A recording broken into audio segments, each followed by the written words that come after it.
nous avons lancé quelque chose qui est à la fois commun et peu commun. Commun, c'est maintenant le survol des collectivités locales en vue de dresser une cartographie thermique infrarouge. Le but, il est d'aider la collectivité locale à économiser de l'énergie sous quelque forme que ce soit. Comment faire pour demander à la population de baisser les consommations de chauffage? Comment faire pour les aider en leur donnant des subventions?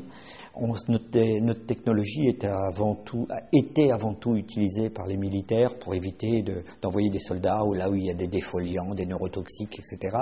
Et on a adapté toutes ces technologies civiles à l'environnement. Il y a l'aspect mesure énergétique, qui est centré sur des longueurs d'onde bien précises qu'on appelle l'infrarouge thermique, où on est capable à 500 mètres d'altitude de voir 2 tuiles, c'est-à-dire un format A4, pour donner un ordre d'idée, et avec une discrimination de 4 centièmes de degré. C'est-à-dire qu'à 500 mètres d'altitude, j'ai deux tuiles, et ces 2 tuiles, je peux dire celle-ci est plus chaude de 4 centièmes de degré par rapport à l'autre. Un bâtiment qui est bien isolé est à température ambiante, mais ça n'existe pas, parce que si le bâtiment est à température ambiante alors qu'il fait 20 degrés à l'intérieur, ça veut dire qu'il est surisolé, c'est une bouteille thermo et c'est pas très bon non plus, parce que ça veut dire qu'il respire pas. Donc il faut que ce bâtiment, si dehors il y a 0 degré, il faut que les murs soient à peu près à 1, 2, voire 3 degrés.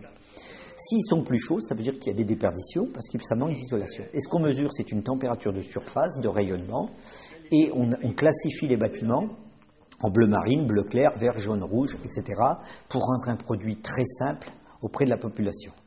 Et le but, c'est pour ça qu'on dit qu'avant tout, la technique, c'est une technique de sensibilisation et de prise de conscience. Les gens doivent analyser les résultats. Je suis en bleu, je suis en vert, je suis en jaune. Mais même si je suis en bleu bien isolé, je viens au point Info Énergie pour savoir si je suis dans les moyennes statistiques, si je consomme autant que les autres. Parce que si c'est la chaudière qui est défectueuse, nous, on a beau avoir les plus beaux instruments du monde, on n'ira pas voir dans la cave que la chaudière n'a que 50% de rendement.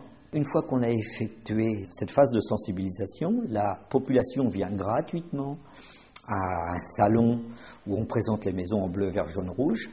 On leur donne le numéro qui correspond individuellement à leur numéro d'image infrarouge, thermique, je le précise, et ensuite ils se présentent à un point Info Énergie, toujours gratuitement. Et à partir de là, on voit si le rapport de chauffage par rapport au nombre de personnes, par rapport au mètre carré, correspond à la moyenne. Là, c'est un point Info Énergie. Vous êtes dans les normes par rapport à tout ce que vous avez donné comme indication, donc c'est bon, on n'en parle plus. Par contre, vous n'êtes pas dans les normes. Il y a forcément un problème. Donc ça demande un diagnostic plus approfondi, toujours gratuitement. Vous avez ceci, vous avez cela, l'image infrarouge donne cela, il semble qu'il y ait des fuites par les Velux, etc. Eh bien, on va vous aider parce que votre toiture n'est pas bonne. Et là, se met en place un mécanisme, on ouvre un dossier et en jouant sur les règles fiscales, sur l'aspect fiscal, en jouant sur les aides et les subventions, toutes les villes aident ou dégagent des enveloppes budgétaires pour ce genre de choses. Nous avons démarré toutes ces opérations il y a 25 ans. En Terre Picard, la première ville a été la ville de Laon, et on faisait bon gré mal gré 2 villes par an, en fonction du coût de l'énergie qui passait de $10 à $20, $30 le baril, qui revenait à $10, etc. Et en 2004, tout s'est accéléré parce que non plus, on n'avait plus un quartier ou une zone particulière, on avait 30 villes et villages à faire d'un seul coup, et on s'est retrouvé, au lieu de faire 100 hectares ou 300 hectares, on s'est retrouvé avec 15 000 hectares d'un seul coup. Et en 2006, tout s'accélère. Le baril passe à $40, $50. Et en même temps, Dunkerque commence à sortir ses chiffres en disant pour €1 investi, il y a un retour d'investissement de €4,50. Voilà, on a aidé tant de pourcents de la population, voilà, on a financé tant de dossiers et on a réduit de 2% notre consommation énergique pétrolière. À partir de là, de symposiums, en assise de l'énergie, etc., toutes les collectivités locales se sont dit tiens, c'est intéressant ce que fait Dunkerque. Ce qui est nouveau, c'est de le faire dans le monde rural. C'est-à-dire que dans le monde rural, il y a aussi des problèmes d'écologie, d'environnement, de développement durable. Vous avez des drains qui sont posés dans la nature qui polluent les nappes phréatiques. Vous avez aussi des gens qui ont acheté des pavillons neufs dans le milieu rural parce que ça coûte moins cher avec des mauvaises isolations et qui consomment 2 fois plus d'énergie que la normale. Et la particularité de cette opération, c'est que c'est 41 villages, dont un des plus petits villages de France s'appelle Bouilly-les-Groseilliers. Et c'était surtout pour montrer que toutes ces technologies qui étaient au départ pour des grosses collectivités locales, des grosses agglomérations, pouvaient aussi se faire dans des toutes petites collectivités, qu'il ne fallait pas des milliards pour faire ce genre d'opération. Aujourd'hui, donc, les financements proviennent des collectivités locales, régionales, enfin toutes les collectivités territoriales, des partenaires privés comme EDF, Gaz de France, la Fédération du bâtiment, des banques, d'autres entreprises, mais pourquoi pas aussi des fonds européens. Aujourd'hui, nous n'avons pas de fonds européens parce que nous restons encore franco-français dans l'opération, mais demain, avec l'implication de minimum 3 pays, nous pourrons obtenir des fonds européens. À Reims, 10% des maisons sont déperditives en énergie, donc 10% des maisons nécessitent des travaux. Quand on regarde qu'au niveau global, si la France faisait les travaux qui étaient nécessaires, c'est l'équivalent de 600 milliards d'euros d'activité et c'est la création de 150 000 emplois. Donc si la Jeune Chambre économique française peut participer à ça, nous en serons très fiers. Donc nous avons incité toutes les Jeunes Chambres économiques, donc les 155 structures locales, de se lancer dans l'action. Aujourd'hui, donc pour cette année 2008 et pour l'hiver 2009, 41 structures locales sont déjà engagées. Compte tenu de l'impact, de la réussite de ces différentes opérations, nous sommes sûrs que l'équivalent en gros de 80 autres villes, structures locales, s'engageront pour l'hiver 2010 et 2011.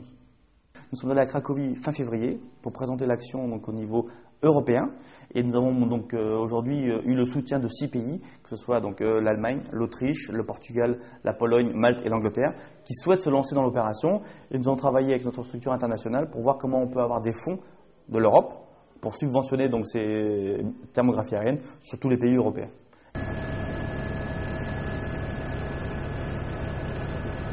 Par le jeu de toutes ces opérations de thermographie infrarouge, j'ai rencontré des tas d'élus, des tas de maires qui m'ont dit « Mais vous savez, M. Barrique, moi, l'électricité, chez moi, ça coûte 30%, rien que pour éclairer les villes la nuit. Enfin, mon petit village, ça me coûte 30%, 40% de ma facture électrique. » Donc, à partir de là, on s'est posé la question et on s'est dit « Il y a peut-être quelque chose à faire. » Et on a mis 4 ans pour mettre en place toute une technologie avec des caméras refroidies à moins 50 degrés. L'infrarouge est refroidi à moins 190 degrés, je dirais, pour homogénéiser les capteurs. Et on a mis en place toute une technologie que l'on a testée de façon confidentielle sur des villes de France et que l'on a testée sur Genève, à l'étranger.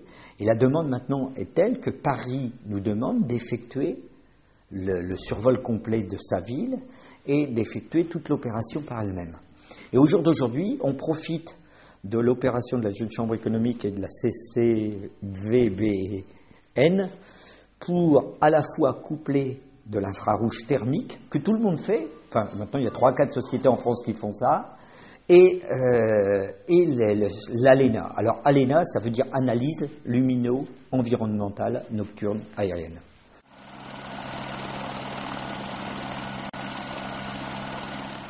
Alors, il est évident qu'actuellement, on se trouve devant un dilemme. C'est que pour auditer et analyser des villes entières, on émet du carbone.